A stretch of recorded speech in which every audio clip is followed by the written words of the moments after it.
बोला बोला छठी मैया की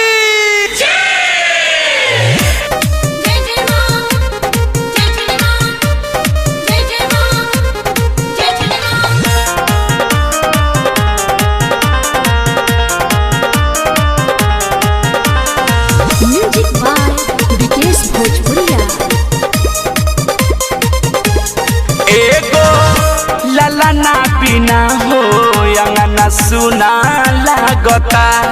एगो ललना बिना हो अंगना सुना लागता।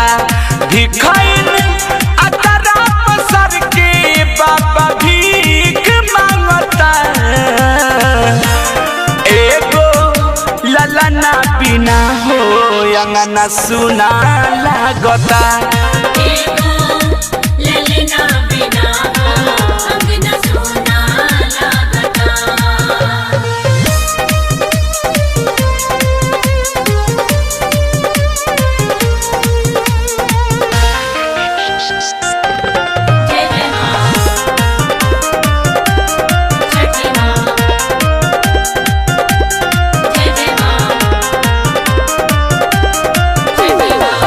पहिले रहनी रानी अब तो पानी नौकरानी।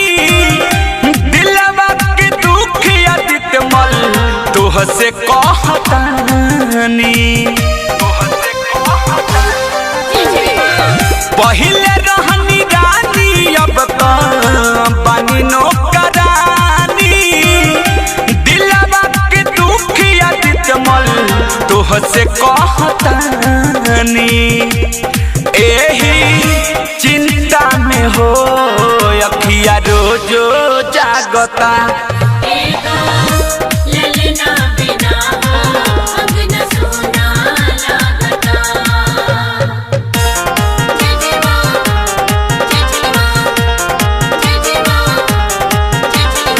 अलबेला रिकॉर्डिंग स्टूडियो गढ़ी माई नेपाल।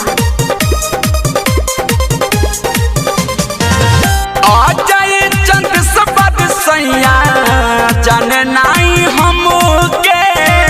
सास ससुर ननदी बोझी दिल बासी तमके।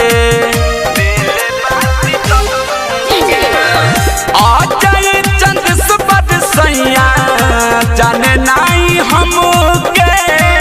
सास ससुर ननदी बोझी दिल बासी तमके। लखींदर अलबेला सुख हो रोजगारी से ढांगता।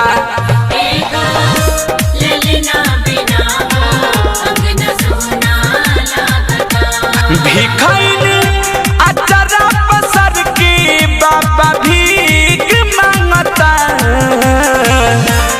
एगो ललना बिना हो अंगना सुना लागता।